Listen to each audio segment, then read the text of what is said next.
Dr. Wayne Dyer, The Power of Intention. Chapter 7. It is my intention to respect myself at all times. A man cannot be comfortable without his own approval.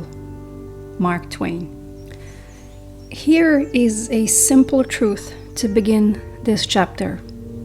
You did not originate from a material particle as you have been led to believe.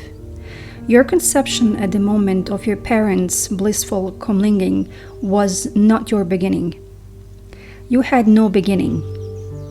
That particle emanated from the universal energy field of intention, as do all particles. You are piece of that universal mind of creation, and you must see God inside of you and view yourself as a divine creation in order to access the power of intention in your life.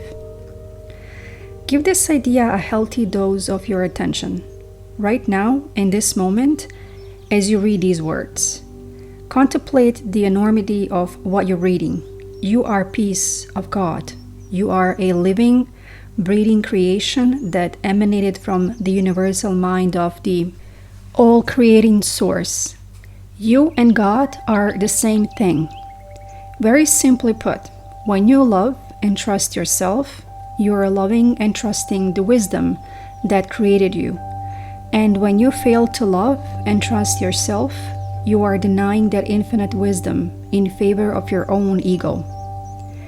It's important here to remember that at every single moment of your life, you have the choice to either be a host to God or hostage to your ego. Host or hostage. Your ego is the set of beliefs that I have written about earlier in this book, which define you as what you accomplish and accumulate in a material sense. Your ego is solely responsible for the feeling of self-doubt and self-repudiation that you may carry around. When you attempt to live by the low-level standards of your ego, you're a hostage to the very same ego. Your worth as a person is measured by your acquisitions and accomplishments. If you have less stuff, you're less valuable and therefore unworthy of respect from others. If others don't respect you and your value depends on how others see you, then it's unimaginable for you to have self-respect. You become a hostage to this low-level ego energy, which has you constantly striving for self-respect through others. Your egos believe that you are separate from everyone, separate from what's missing in your life, and most egregiously separate from God. Further hampers your ability to live up to the intention of respecting yourself. Ego's idea of separation fosters your feelings of being in competition with everyone and evaluating your worth based on how frequently you emerge as a winner. As you hostage to your ego, self-respect is unavailable because you feel judged for your failures. It's out of this bleak picture produced by the negative ego that self-rejection emerges. It captures you and makes a hostage of you, never allowing you to play host to that from which you originated. Being a host to God means always seeing your authentic connection to your source. It's knowing that it's impossible for you to ever be disconnected from the source from which you came. Personally, and thoroughly enjoy being a host to God. As I write here each morning, I feel that I'm receiving words and ideas from the power of intention, which allows me to bring these words to this page. I trust in this source to provide me with the words. Therefore, I'm trusting in the source that brought me into this physical world. I am internally connected to the source. This awareness simply doesn't include a lack of respect for intending this book into form. The conclusion I have come to is that I am worthy of my intention to write this book and have it published and in your hands today. In other words, I respect the peace of God that I am. I tap into the power of intention, and my feeling of respect for it enhances my respect for myself. So, by loving and respecting yourself, you're hosting God and inviting the energy of creation to your consciousness, to your daily life as you connect to the power of intention. The energy of intention and your self-respect. If you don't believe that you are worthy of fulfilling your intentions for health, wealth, or loving relationships, then you are creating an obstacle that will inhibit the flow of creative energy into your daily life. Recall that everything in the universe is energy, which moves at various frequencies. The higher the frequency, the closer you are to the spiritual energy. In the lower frequencies, you find shortages and problems. Intention itself is a unified energy field that intends everything into existence. This field is home to the laws of nature and is the inner domain of every human being. This is the field of all possibilities, and it's yours by virtue of your existence. Having a belief system that denies your connection to intention is the only way you are enabled to access the power of intention from the infinite field. If you are convinced that you are unworthy of enjoying this field of all possibilities, then you'll radiate this kind of low energy. This will, in fact, become your attracted energy pattern, and you will send messages to the universe that you are unworthy of receiving the unlimited abundance of the originating spirit. Soon as you'll act on this inner conviction of self-disrespect, you will regard yourself as separate from the possibility of receiving the loving support of the originating field of intention, and you will stop the flow of that energy into your life. Why? All because you see yourself as unworthy. Disrespect alone is sufficient to impede the arrival of your intentions into your life. The law of attraction attracts disrespect when you are affirming that you are unworthy of being respected. Send out the message to the provider of all that you are unworthy, and you literally say to the universal source of all, "Stop the flow of everything I desire, which is coming in my direction, because I don't believe I'm worthy of receiving it." The universal source will respond by halting this flow, causing you to reaffirm your inner conviction of unworthiness and attract even more disrespect in a multitude of ways. You'll disrespect your body by overfeeding it and poisoning it with toxic substances. You'll display your lack of self-respect in how you carry yourself, how you dress, how you fail to exercise, how you treat others. On and on goes the list. The antidote to this dreary picture is to make an internal commitment to respect yourself and to feel worthy of all that the universe has to offer. If anyone is entitled to success and happiness, everyone is, because everyone is always connected to intention. Simply put, disrespecting yourself is not only disrespecting one of the God's greatest creations, it's disrespecting God. When you are disrespect your source, you say no to it, and you turn away from the power of intention. This stops the flow of energy that allows you to put your individual unbending intent into practice. All of these thoughts don't emanate from respect for your connection to intention. The source of your thoughts must be celebrated and loved, and this means having the self-respect that's in harmony with omniscient source of intelligence. What's the source of your thoughts? Your beginners. Your beginners is the place from which your thoughts and actions come. When you disrespect your being, you set into motion a chain reaction culminating in unfulfilled intentions. Self-respect should be a natural state for you, just as it is for all of the animal kingdom. There is no raccoon out there who believes himself unworthy of what he intends to have. Were that so, the raccoon would simply die by acting on the basis of his inner conviction that he was unworthy of food or shelter and whatever else raccoons desire. He knows he's respectable, never finds any reason for self-repudiation, and lives out his raccoonness in perfect order. The universe provides, and he attracts those provisions into his world. What you think of yourself is what you think of the world. How do you see the world you live in? What do you think people in general are really like? Do you believe that evil is triumphing over good? Is the world fulfilled with egocentric, selfish people? Can the little guy ever get ahead?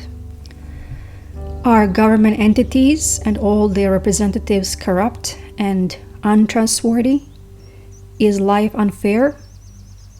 Is it impossible to get ahead if you don't have connections? All of these attitudes emerge from your own assessment of your personal interaction with life. If your thoughts reflect a pessimistic view of the world, then that's actually how you feel about yourself. If your thoughts reflect an optimistic view of the world, then that's how you feel about your life.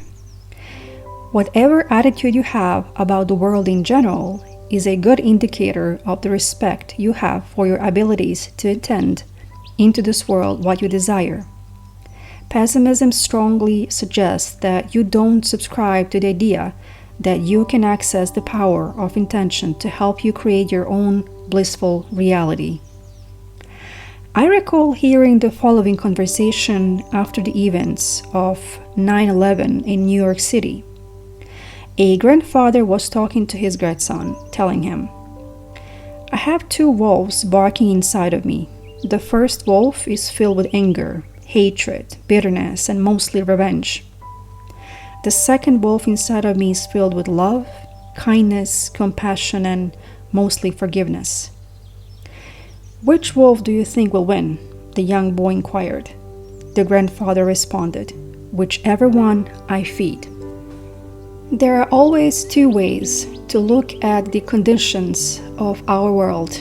We can see the hate, prejudice, mistreatment, starvation, poverty, and crime, and conclude that this is a horrible world. We can feed this barking wolf and see more and more of what we despise. But this will only fill us with the same things that we find so malignant. Or we can look at the world from a position of self-love and self-respect and see the improvements that have been made in race relations in our lifetime. The fall of so many dictatorships, lower crime rates, the dismantling of the atrocious apartheid systems, the elevated consciousness of the environmental movement, and the desire on the part of so many to rid our world of nuclear weapons and instruments of mass destruction. We can remind ourselves that for every act of evil in the world, there are a million acts of kindness. And we can then feed the second wolf that barks from a position of hope for humanity. If you see yourself as a divine creation, you will look for this in your worldview, and the gloom and doom naysayers will have no impact on you and your self-respect. When you have a gloomy picture of what world looks like, you are unreceptive to the potential assistance that's there to help you with your own individual intentions. Why would others want to come to your aid when you view them as contemptible? Why would the universal force be attracted to that which repels it? How could a world that is so corrupt ever be of assistance to someone who has noble intentions? The answer to these questions are obvious. You attract into your life what you feel inside. If you feel that you're not worthy of being respected, you attract disrespect. This weak self-respect is the result of an exceptionally rusty link to the field of intention. This link must be cleansed and purified, and that takes place within your own mind. I have specifically chosen self-respect as the first chapter in part 2 on applying intention because without high esteem for yourself, you shut down the entire process of intention. Without unflagging self-respect, the process of intention is operating at the lowest levels. The universal field of intention is love, kindness, and beauty, which it has for all that it brings into the material world. Those who wish to replicate the works of the universal all-creating mind must be in harmony with the attributes of love, kindness, and beauty. If you disrespect anyone or anything that God creates, you disrespect that creative force. You are one of those creations. If you view yourself disrespectfully, you have forsaken, cast aside, or that at very least sullied your connection to the power of intention. It is important that you recognize that your entire worldview is based on how much respect you have for yourself. Believe in infinite impossibilities, and you cast a vote for your own possibilities. Stand firm on the potential for humans to live in peace and be receptive to all. And you're someone who's at peace and receptive to life's possibilities. Know that the universe is filled with abundance and prosperity, and it's available to everyone. And you come down on the side of having that abundance show up for you as well.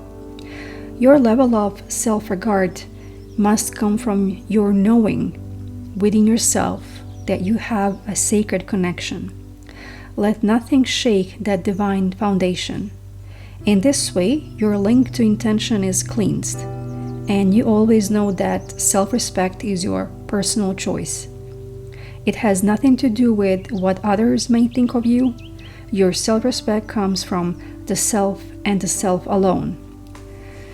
The self in self-respect. Perhaps the greatest mistake we make, which causes a loss of self-respect, is making the opinions of others more important than our own opinion of ourselves. Self-respect means just what it says. It originates from the self. The self originated in an universal field of intention that intended you here from the infinite formless state to a being of molecules and physical substance. If you fail to respect yourself, you are showing contempt for the process of creation. You will find no shortage of opinions directed at you. If you allow them to determine your self-respect, you are seeking the respect of others over your own, and you are abdicating yourself.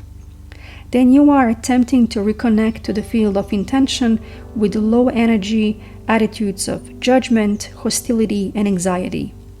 You will cycle into low energy vibrations that will simply force you to attract more and more of those lower energies into your life.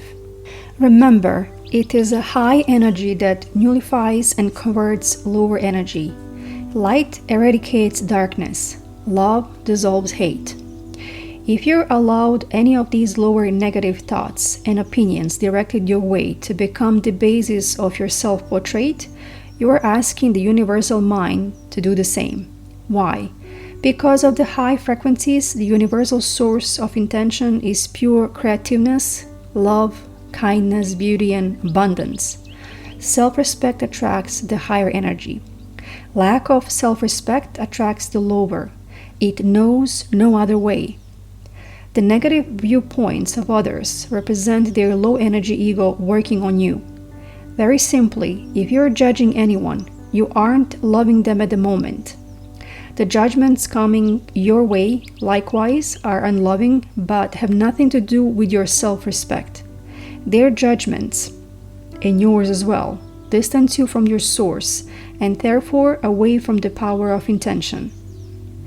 As my friend and colleague Gerald Jampolsky observed, when I'm unable to resist the temptation to judge others, I can see them as teachers of forgiveness in my life, reminding me that I can only have a peace of mind when I forgive rather than judge. This is how you return to the self in self-respect.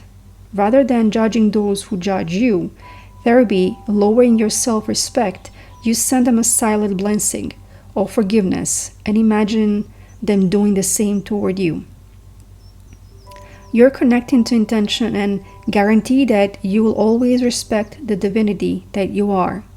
You have cleared the path to be able to enjoy the great power that is yours in the field of intention. Making your intention your reality. In this concluding section, you will find 10 ways to practice nurturing your intention to respect yourself at all times. Step 1. Look into a mirror, make eye connection with yourself, and say, "I love me," as many times as possible during your day. I love me. These 3 magic words help you maintain your self-respect. Now be aware that saying these words may be difficult at first because of the conditions you have been exposed to over a lifetime, and because the words may bring to the surface remnants of disrespect that your ego wants you to hold on to. Your immediate impulse might be to see this as an expression of your ego's desire to be superior to everyone else. But this is not an ego statement at all. It is an affirmation of self-respect. Transcend that ego mind and affirm your love for yourself and your connection to the Spirit of God. This doesn't make you superior to anyone. It makes you equal to all and celebrates that you are a piece of God. Affirm it for your own self-respect. Affirm it in order to be respectful of that which intended you here. Affirm it because it's the way you will stay connected to your source and regain the power of intention. I love me. Say it without embarrassment. Say it proudly and be that image of love and self-respect. Step 2. Write down the following information and repeat it over and over again to yourself. I am whole and perfect as I was created. Carry this throughout with you wherever you go. Have it laminated and place it into your pocket, on your dashboard, on your refrigerator, or next to your bed. Allow the words to become a source of high energy of self-respect. Be simply carrying these words with you and being in the same space with them. Their energy will flow directly to you. Self-respect emerges from the fact that you respect the source from which you came and you made a decision to reconnect to that source, regardless of what anyone else may think. It's very important to keep reminding yourself at the beginning that you are worthy of infinite respect from the one source you can always count on, the peace of God energy that defines you. This reminder will do wonders for your self-respect and consequently your ability to use the power of intention in your life. Over and over, remind yourself, I am not my body, I am not my accumulations, I am not my achievements, I am not my reputation, I am whole and perfect as I was created. Step 3.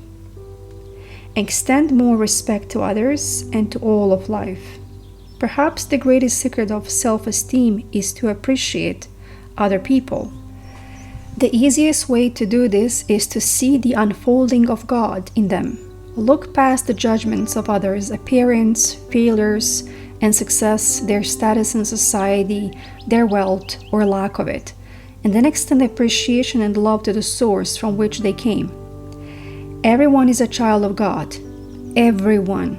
Try to see this even in those who behave in what appears to be a godless fashion.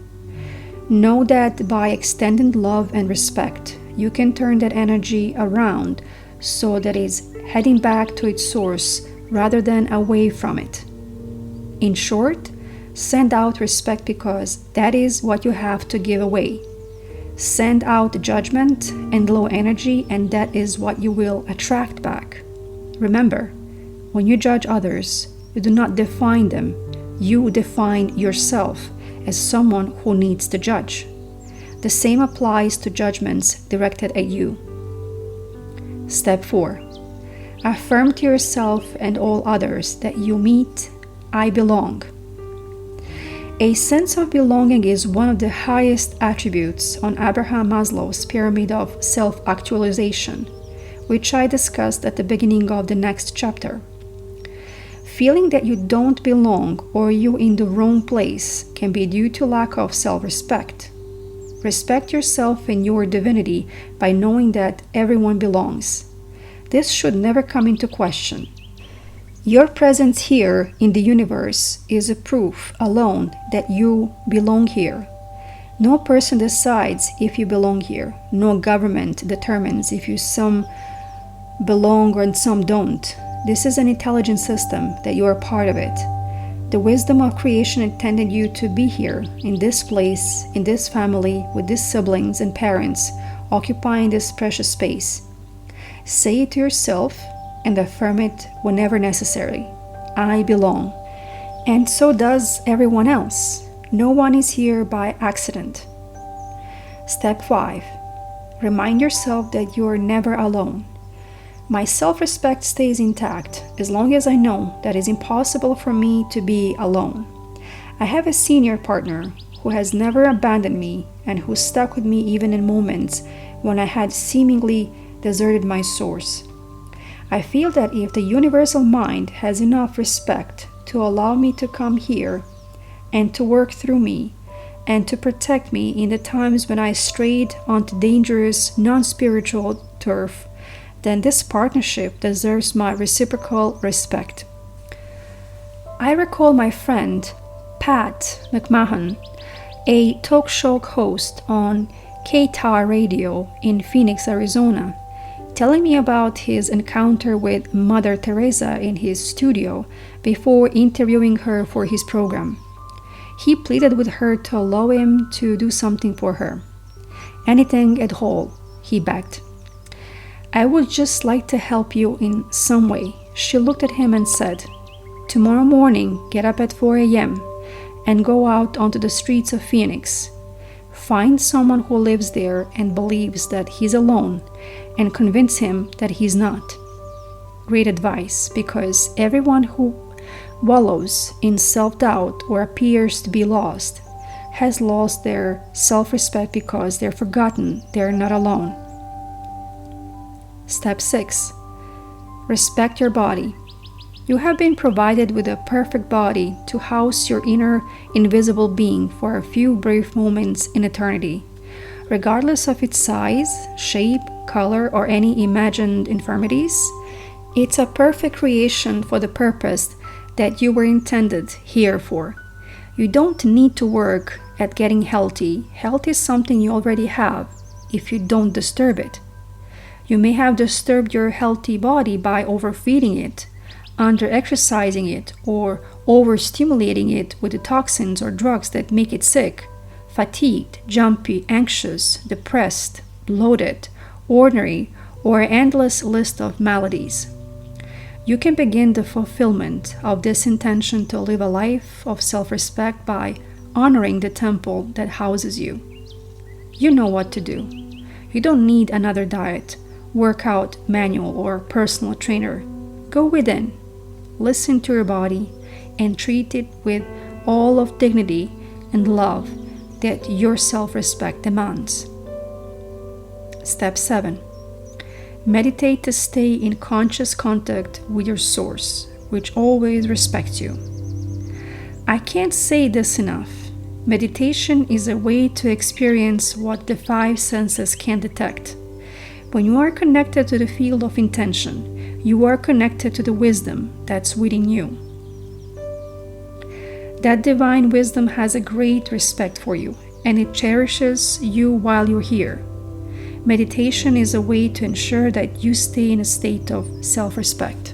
Regardless of all that goes on around you, When you enter into the sacred space of meditation, all doubts about your value as an esteemed creation dissolve.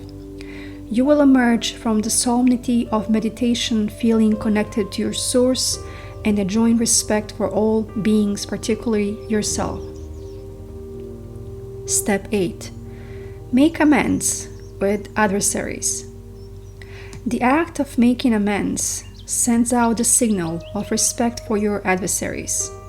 By radiating this forgiving energy outward, you will find the same kind of respectful, positive energy flowing back toward you. By being big enough to make amends and replace the energy of anger, bitterness, and tension with kindness, even if you still insist that you are right, you will respect yourself much more than prior to your act of forgiveness. If you're filled with rage toward anyone, there is a huge part of you that resents the presence of this debilitating energy. Take a moment right here and now to simply face the person who stands out in your mind as someone you hurt or directed hurt to you, and tell him or her that you would like to make amends. You will notice how much better you feel. That good feeling of having cleared the air is self-respect. It takes much more courage, strength of character, and inner conviction to make amends than it does to hang on to the low energy feelings. Step 9. Always remember the self in self-respect. In order to do this, you must recognize that the opinions of others toward you are in fact their opinions. When I speak to an audience of 500 people, there are 500 opinions of me in the room at the end of the evening. I am none of these opinions. I can't be responsible for how they view me. The only thing I can be responsible for is my own character, and this is true for every one of us. If I respect myself, then I am relying on the self in self-respect. If I doubt myself or punish myself, I've only lost my self-respect. I will continue to attract more and more doubt and lower energy opinions with which to further punish myself. You can't stay linked to the universal mind, which intends all of us here, if you fail to rely on yourself for your self-respect. Step 10. Be in a state of gratitude. You'll discover that gratitude is the final step in each succeeding chapter. Be an appreciator rather than a depreciator of everything that shows up in your life. When you are saying thank you, God, for everything, and then when you're expressing gratitude for your life and all that you see and experience, you are respecting creation. This respect is within you, and you can only give away what you have inside.